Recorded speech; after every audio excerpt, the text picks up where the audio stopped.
Welcome to Franchise Marketing Radio, brought to you by SeoSamba. Comprehensive high-performing marketing solutions for mature and emerging franchise brands. To supercharge your franchise marketing, go to SeoSamba.com. That's SeoSamba.com.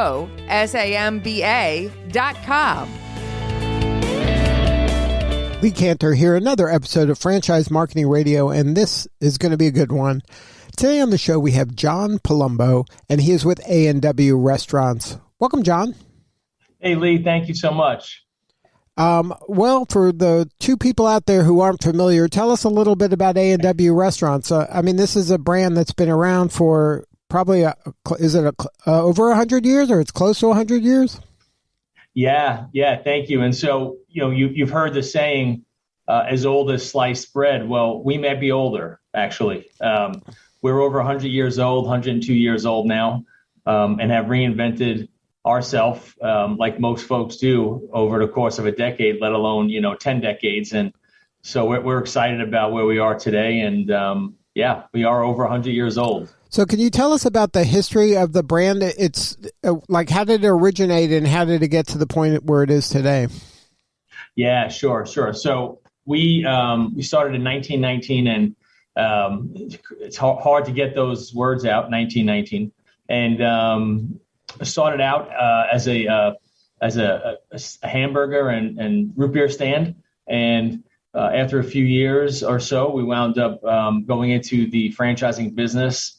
And ironically, one of our first franchisees, little known fact, was J.W. Marriott. And so once we began the franchising of the brand, it just took off from there. And, we've been through quite a few different iterations of this brand in terms of geography, in terms of, the look and the feel of it, in terms of ownership. And really all of it has brought us to where we are today, Lee. And again, just a phenomenal brand, a legacy brand. And we couldn't be more proud of this opportunity and where we are. So how does the beverage tie into this?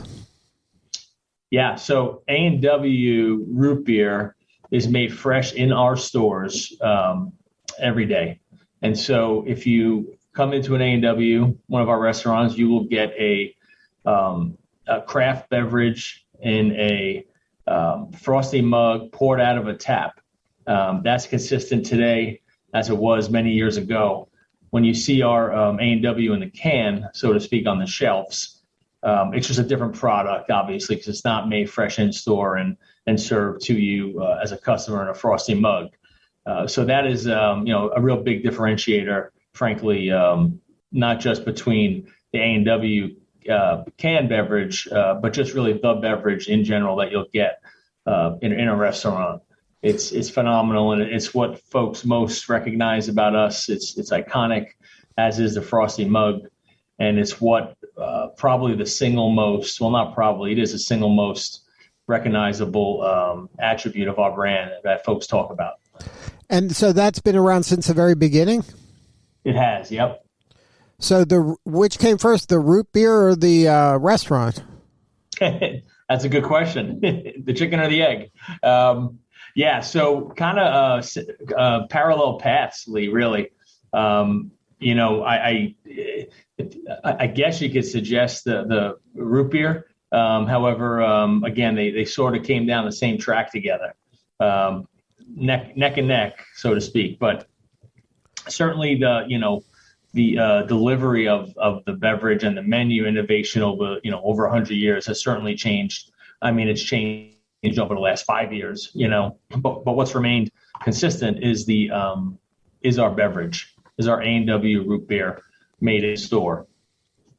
Now, as you kind of near your 1,000th, I think, franchise location, how has the franchising industry changed for you guys? Has it always, I'm sure at the beginning you were partnering with brands like J.W. Marriott. So, you must have been thinking big from go, Most brands start out with, their cousin 2 states down.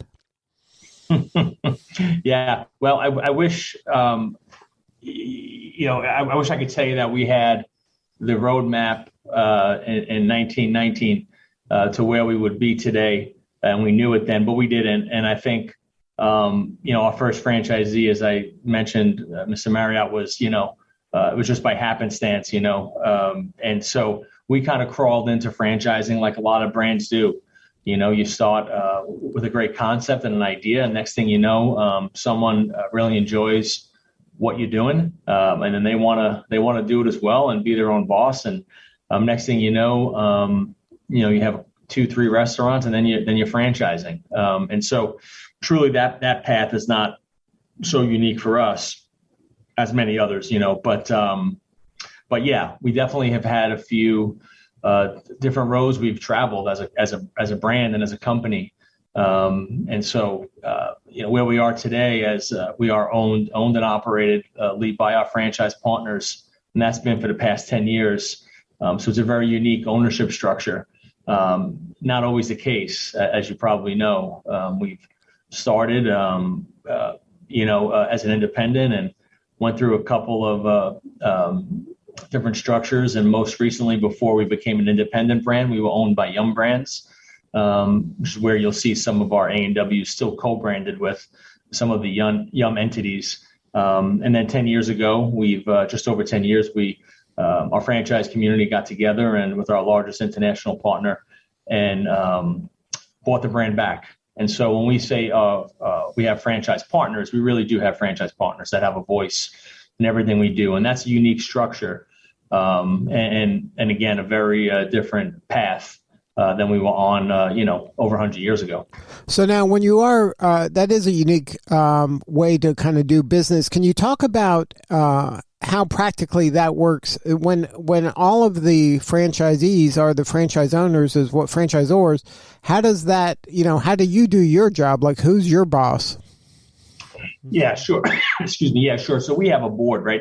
And so there's elections, and franchise partners run for elections to have voices and a say on the board.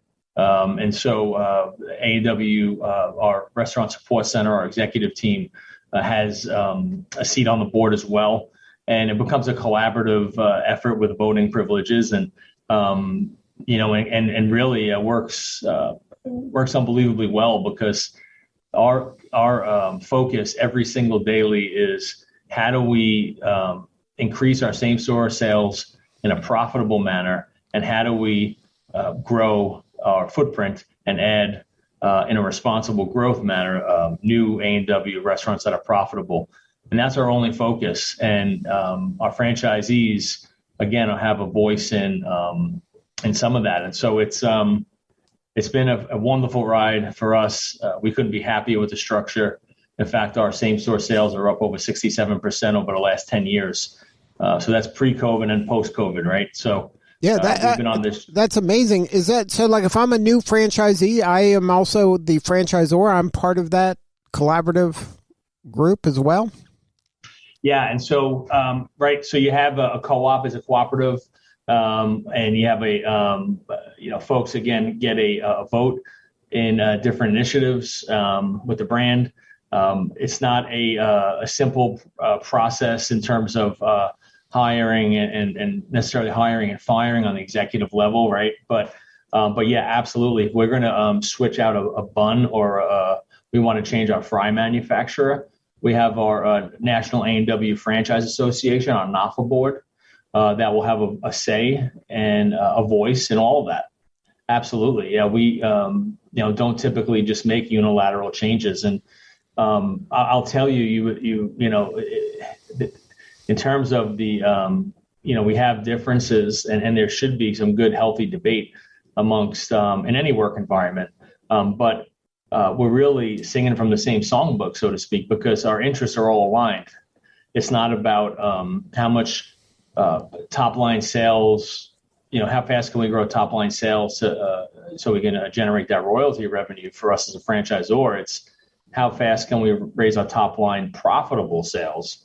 And so, that's really our focus. It's every day. It's what we do. We live and we breathe it. And again, it's a structure that is unique to me. I've been doing this for 20 years and in the QSR world. And, Mm-hmm. I wouldn't change it, frankly. The structure we're in here, it's been phenomenal. Well, it sounds very refreshing. I mean, because you hear sometimes in this industry there's some adversarial relationship between the franchisor and the franchisee, but if everybody is in the same boat and everybody's winning when everybody's winning, I mean, that's a game changer.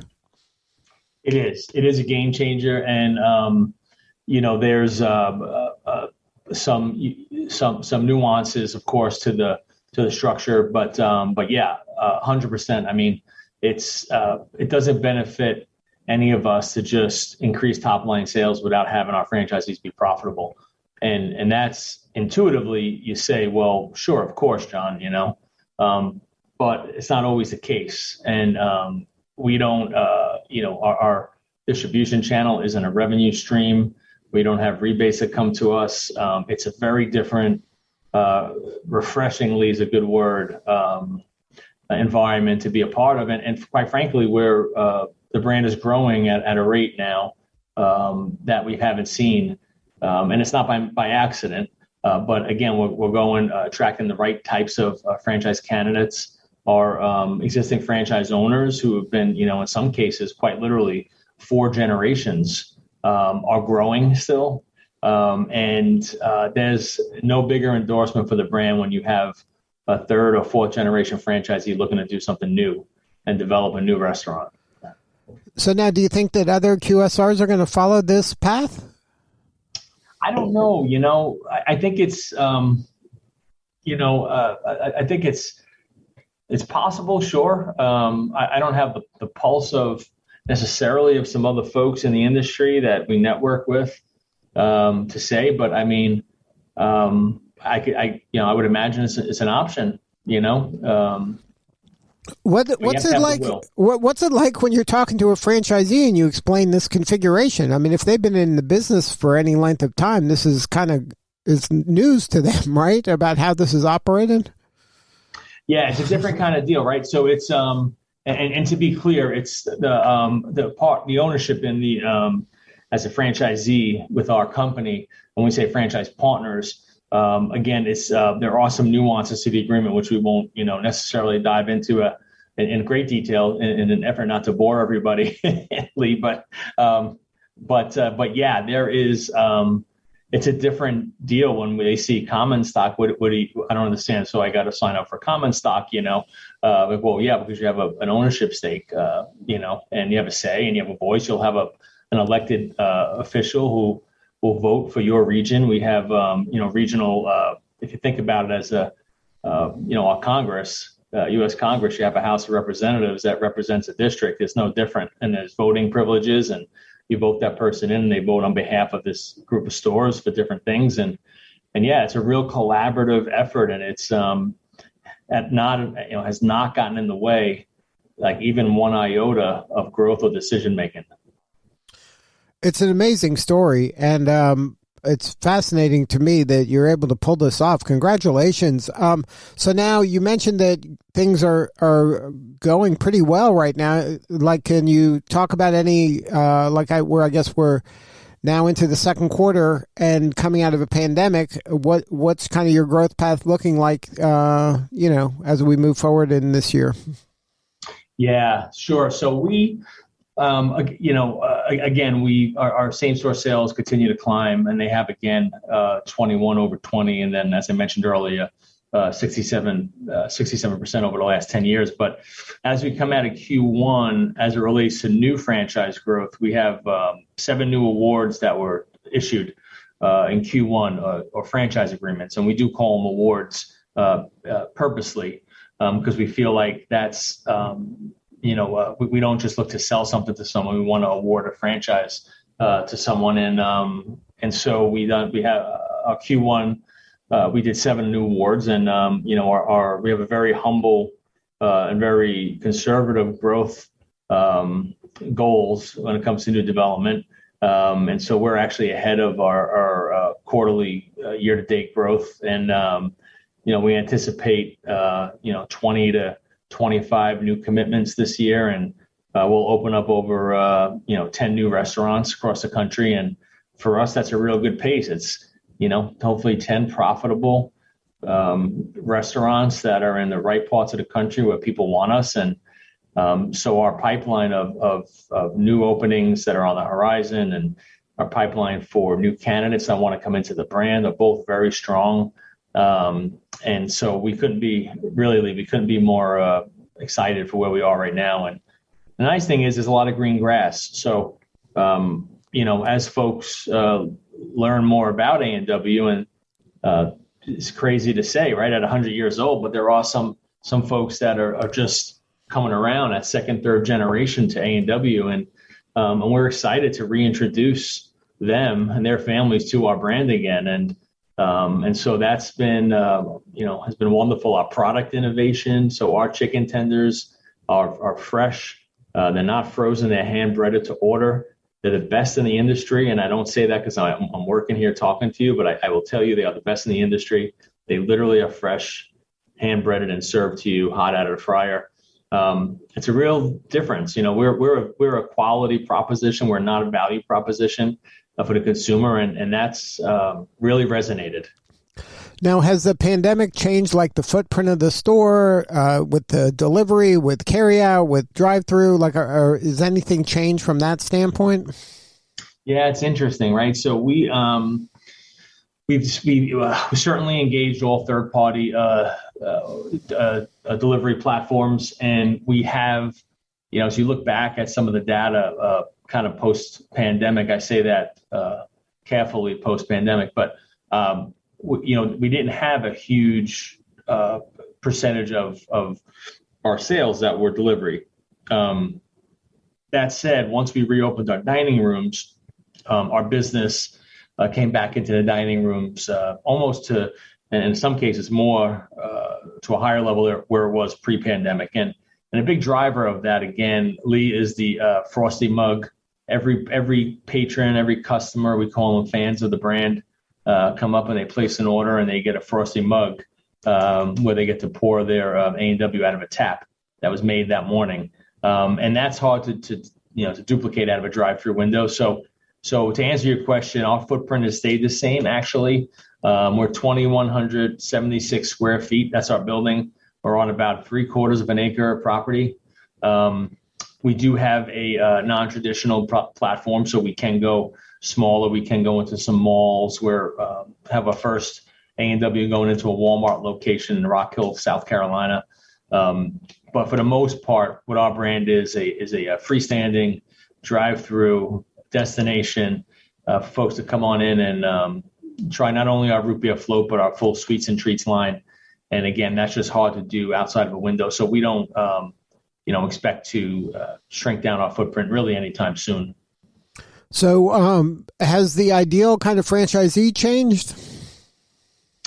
Yeah, no, I mean, not necessarily, really. We have always looked for the same type of person, really. And it's that someone who has some sort of leadership experience. It doesn't have to be food experience. Folks who are open to learning and embracing a franchisee relationship.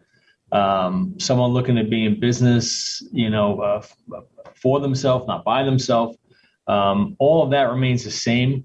In terms of the financial DNA of our candidates, that changes a little bit. But then, again, it changes really every year, right? With every Fed increase or decrease or, liquidity injection requirements from the bank, things like that, that kind of bobs and weaves a little bit. But at the end of the day, financing aside, what we're looking for is still that someone who's excited and passionate about the industry and our brand and someone who wants to learn and wants to be hands-on. We're not a passive investment for sure. So it has to be someone who really wants to roll up their sleeves and come together with a team. And maybe it's not the franchisee who's the day-to-day, but they would have an operator with them who's a day-to-day person. And, so that's kind of what we look for. So I think the profile has really stayed the same. Now, you mentioned the previous partnership with Yum. Is that person that's buying now, do they have complementary brands that this is just added to their portfolio, or are you getting kind of the super fan A&W. I'm all in on A&W. Yeah, so we get both really, which is great. So we have folks who are multi-unit candidates. In fact, we just had a discovery day yesterday with a large group, over 25 restaurants, and with a different non-competing brand that is looking to do something on a larger level with A&W in the Upper Midwest. And so then we have folks to your point, that's love the brand, they grew up with the brand, and maybe they've done something else in their life and they want to transition now, and they decided A&W was right for them, and then so they came in with a one store opportunity, and that's great too, right? One at a time, and so we're open to all types of structures in that way, as long as that those basic requirements, again, outside of the financial ability, of course, but those traits that we talked about previous, the willingness to learn and the ability to be hands-on and work with people and things like that are just super important. Now, are you looking to grow only here in America, or is this kind of the world's your oyster at this point, and you just, if somebody has an interest anywhere on the planet, you guys will have conversation? Yeah, so one of our, we do have international development, and that's actually a separate arm of A&W, call it US. So we have over 400 stores now internationally that do very well, actually. And, so I guess the answer is yes, we are growing internationally, but it isn't through the US arm. And we field interest internationally, and that gets sent over to our US partners who are one company. It is all still one company, but it's just handled separately. And so, yeah. So you're in the U.S., you're looking at the entire country? I'm sure you have a presence everywhere right now, right? Or no? Yeah, we do. We have there's about 5 states or so we're not in yet. However, predominantly in the Southeast, though we do have restaurants scheduled to open in some of them. But yeah, and we're more heavily penetrated in the Upper Midwest for sure.